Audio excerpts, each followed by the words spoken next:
We're back this morning with a special series, Finding Forgiveness, and we're hoping to shine a light on people who have triumphed over tragedy with an incredible spirit that will really inspire you. Back in 2015, 12 people were shot during a Bible study at the Emanuel AME Church in Charleston, South Carolina. Only 3 of them survived. And just 2 days later, many of the families somehow found it in their hearts to forgive the shooter. A lot of us were trying to figure out how that could be, and for most of us, forgiveness would not come easy. So how did those families who lost so much find that power, the power of forgiveness? I headed to Charleston to meet with 3 extraordinary women.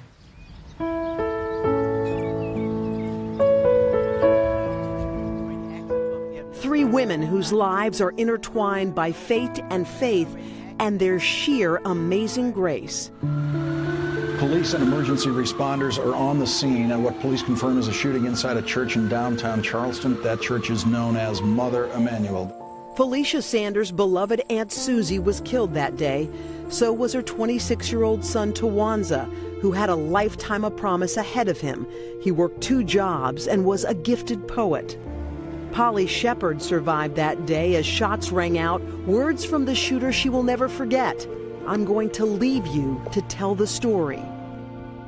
Jennifer Pinckney's husband, the Reverend Clementa Pinckney, was also among the 9 killed that tragic day 3 years ago.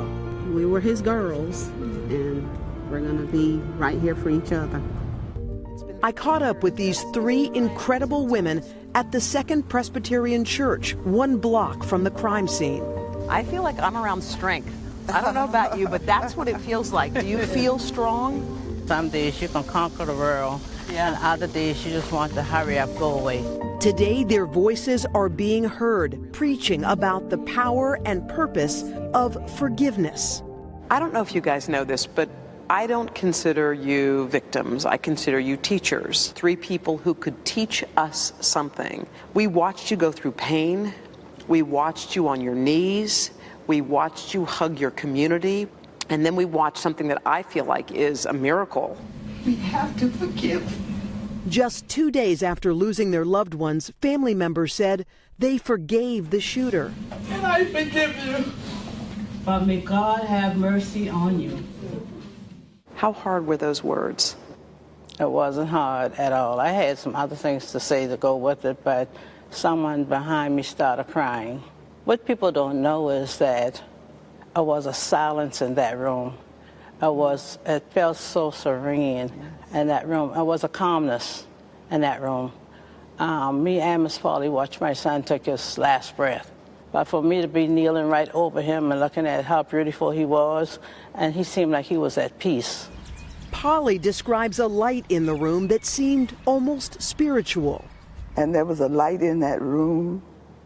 It's almost like the lights was off, but they weren't, remember? Yes. It was like we were in a twilight. It was 2 different lights in that room. He had a laser on that gun, that was one of the lights. But the other light was, it was a quiet. It was like you were in a different world. Yeah. She says she felt God's presence. I have no doubt that he was in that room with us.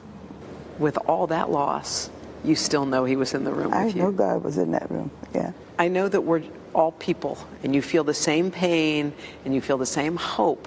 So, Polly, for you, the idea, I would think that you'd be livid, angry, want revenge, want to just take the guy by the throat, you know?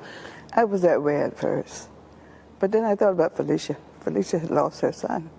And I said, if she could forgive, why are you so hard-hearted you can't forgive? So from that day on, I had a release. Because forgiveness is like, you think you're letting somebody else off the hook, but you're actually letting yourself off the hook. Because if you keep it, there's no healing with hatred. You have to love each other. That's our 2nd commandment. You have to love each other. Yes. Jennifer, forgiveness doesn't come easy. No, it doesn't. When someone robs you of your husband, which is just what that man did, where are you on your journey? You know, you always want to forgive, and that's what we're taught. You know, sometimes I feel like I teeter-totter, but then I know that it's the right thing to do is to forgive. You know, it's what we've taught our girls. I don't teach them to hate. Have you forgiven him? To a certain extent, yes. But not all the way.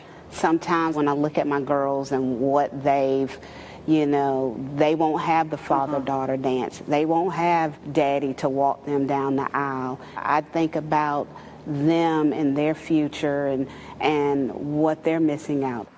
Felicia Sanders says it hasn't been easy for her granddaughter, whom she saved by laying over her body during the attack. I grieve for my granddaughter. I really grieve for her. No 11-year-old child should be in combat. So I have to be strong for her. Yes, you do. Yeah. And I understand that wholeheartedly because I have to. Yes. You got to be strong, you know. Don't you get tired sometimes of always being strong? Do you ever get tired? All the time. Yes. All the time. And it tells you in Matthew 6, right after our Father's prayer, you have to forgive others for you to be forgiven. I would say from us forgiving, we can go on, we can wear a smile, we can smile.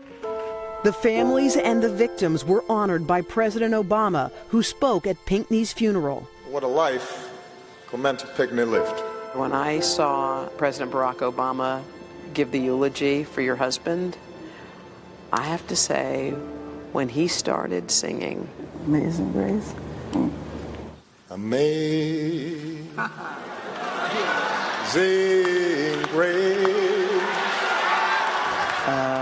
Amazing Grace. How sweet the sound That save a wretch like me.